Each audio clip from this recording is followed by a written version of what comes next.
नमस्कार दोस्तों, कैसे हैं आप लोग। उम्मीद करता हूं बहुत अच्छे होंगे, जीवन का आनंद ले रहे होंगे। दोस्तों आज वीडियो अपने जो है स्टॉक मार्केट काम कैसे करता है, how does the stock market works, उसकी सीरीज़ का ये तीसरा वीडियो है जिसमें मैं आपको बताने वाला हूं कि पंप एंड डंप थ्योरी के द्वारा कैसे स्टॉक मार्केट के छोटे शेयर्स को रन करते हैं। ये दोस्तों एक तरह से पूरा इलीगल प्रोसीजर होता है, लेकिन बहुत सारे क्रूक्स प्रमोटर्स जो होते हैं वो इस तरह के काम को करते हैं। वैसे तो देखा जाए दोस्तों, प्रमोटर जो होता है एक बहुत ही रिस्पेक्टेबल पर्सनैलिटी माना जाता है, जिसके पास बहुत सारा पैसा होता है, बहुत ही दूर की सोच होती है उसकी, फ्यूचरिस्टिक अप्रोच होता है उसको मतलब प्रेजेंट से 10, 15, 20 साल आगे का समझ में आता है कि मार्केट कैसा हो सकता है, किन चीज़ों की डिमांड आ सकती है। इस तरह के विचारों की वजह से उसे एक नई कंपनीज़ में पैसा लगाता है। तो एक बहुत ही जो है रिस्पेक्टेबल पर्सनैलिटी के एज ए देखा जाता है स्टॉक मार्केट में प्रमोटर्स को। लेकिन ऐसा सब केसेस में नहीं है। कुछ प्रमोटर्स जो होते हैं क्रूक्स भी होते हैं, जो बहुत ही इल माइंडेड भी होते हैं। शुरू से ही उनका जो माइंडसेट होता है वो ऐसा होता है कि हम किसी भी कंपनी में 10-15 करोड़ रुपए लगाएं और बाद में उसको किसी न किसी तरह से अपने शेयर्स के प्राइसेस बढ़ा करके हम करीब 100-150 करोड़ कमाएं। अब वो इसको कैसे करते हैं, ये कैसे ट्रैप बनाया जाता है, कैसे नॉर्मल पब्लिक को, नॉर्मल रिटेल पब्लिक को इसमें फंसाया जाता है, मैं आपको आज वीडियो के थ्रू में बताऊँगा।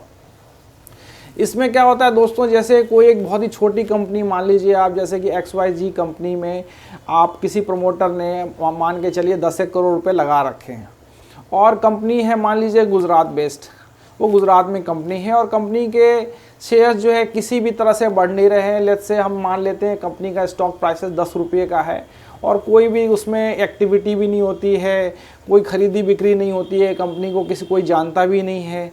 अब वो प्रमोटर क्या करेगा, 10 करोड़ तो चूंकि उसने पहले लगा चुका है, तो अब वो 5 करोड़ इस पर और खर्चा करेगा। और वो क्या करेंगे कि इंडिया की 4 मेट्रो सिटीज़ में, एक कोलकाता में, ईस्ट में कोलकाता, वेस्ट में मुंबई और नॉर्थ में दिल्ली और साउथ में चेन्नई, यहाँ पे 4 बड़े बड़े ऑपरेटर्स वो होते हैं जो शेयर्स में बहुत ज़्यादा ट्रेडिंग करते हैं, उनको बोलते हैं ऑपरेटर्स।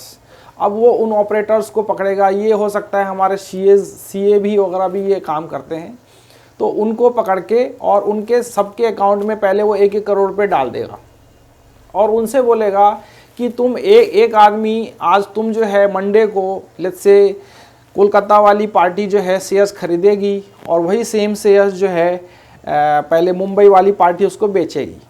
अब पैसा उन्हीं का पैसा है जिससे उन्होंने ख़रीदा और उन्हीं के पैसे से उन्होंने बेचा। अब वो क्या करेंगे, जानबूझ करके उस कंपनी में बड़े वॉल्यूम्स में शेयर्स की खरीदी बिक्री चालू होगी।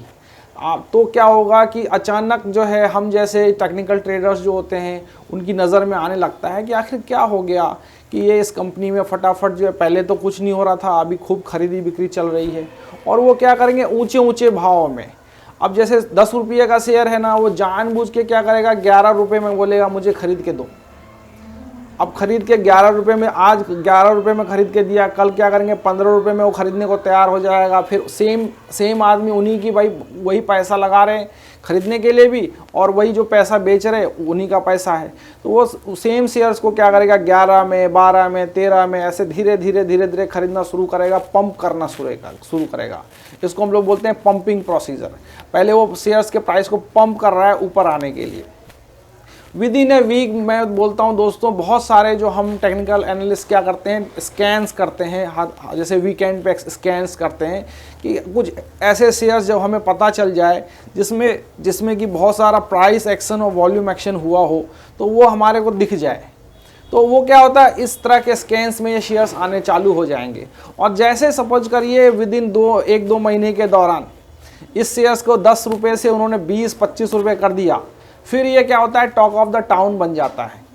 सब लोग इसके बारे में बात करने लगेंगे और वो जो प्रमोटर है वो भी क्या करेगा, पेड न्यूज़ चैनल्स के थ्रू और पेड सोशल मीडिया एडवर्टाइजिंग के थ्रू कुछ ऐसे जो है एनालिस्ट हैं उनको भी पे करके उसके बारे में जो बड़ी चीज़ें बतवाए, लोगों को बोलेगा बोलने के लिए कि भैया इस कंपनी का टर्न अराउंड होने वाला है, इसको बहुत बड़ा ऑर्डर मिला है, या इस तरह की अच्छी बातें जो है मार्केट में फैलाई जाएंगी। आपको हो सकता है मैसेजेस भी आते हैं कि इस कंपनी में राकेश झुनझुनवाला इन्वेस्ट करने वाले हैं, इस कंपनी के ऊपर जो है अदानी जी की नज़र आ गई है, इस कंपनी के ऊपर जो है राकेश दमानी जी इस पे इन्वेस्ट करने वाले हैं डी मार्ट के। तो इस तरह की न्यूज़ आने लगती है और उस तरह और प्लस फ्यूचर प्रोस्पेक्टिव टारगेट भी दिए जाते हैं कि भाई ये कंपनी अभी तो 25 रुपये की चल रही है, लेकिन फॉर श्योर ये जो है 200 रुपये का हो जाएगा। अब क्या होगा, लोग जो है धीरे धीरे लोग भी इसमें इंटरेस्ट लेने लगेंगे, कुछ लोग इसमें इन्वेस्ट भी करेंगे अभी। लेकिन वो प्रमोटर अभी उसने अपना काम बंद नहीं किया और ऑपरेटर ने अभी अपना काम बंद नहीं किया है। लोग अब 25 के भाव से खरीद रहे हैं, लेकिन वो प्रमोटर अभी इसको और बढ़ाएगा, 25 रुपये से इसको बढ़ा करके 50 रुपये ले जाएगा। 50 रुपये जब ले जाएगा दोस्तों, लोगों का फिर क्या होता है कि बिल्कुल जो है दिमाग ख़राब हो जाता है।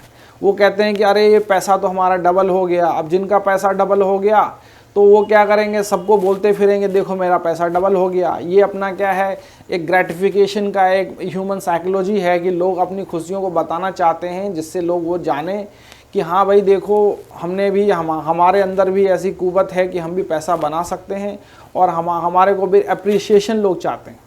अब क्या होगा, उसको देखा देखी उसके जो कलीग्स हैं, दोस्त हैं, रिश्तेदार हैं, वो लोग भी पैसा लगाना शुरू कर देंगे और ये कंपनी जो है पता चला 50 रुपये से 60 रुपये, 100 रुपये, 200 रुपये हो जाएगी। अब मान लीजिए ये 200 रुपये हो गई।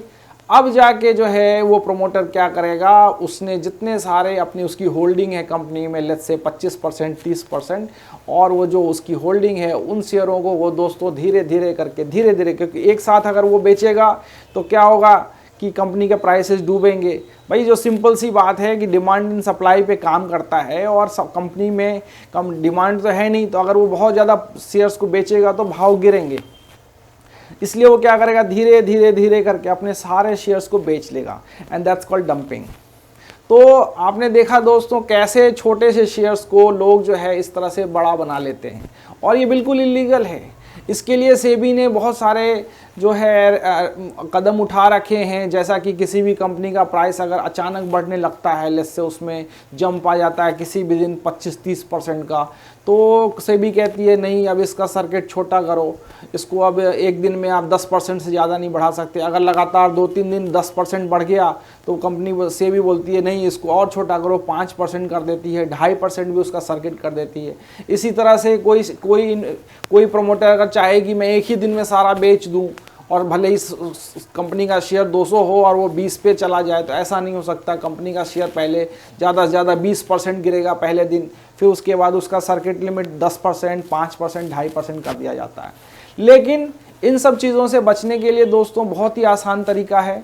मैं आपको कल की वीडियो में बताऊँगा कि पहले तो पंपिंग एंड डंपिंग में आपको प्रैक्टिकली भी करके दिखाऊंगा कि देखिए इन शेयर्स में ऐसा दिख रहा है, सामने साफ साफ दिख रहा है। और दूसरा जो बहुत ही सिंपल तरीके हैं जिससे कि आप बचा जा सकता है, मैं आपको आगे आने वाली सीरीज़ में बताऊंगा, और आप बिल्कुल स्टे ट्यून्ड रहिए। ये बहुत ही छोटी चीज़ें हैं जिससे कि आप बिल्कुल एक प्रिकॉशन लेकर के आप कभी भी इस तरह के ट्रैप में फंसेंगे ही नहीं।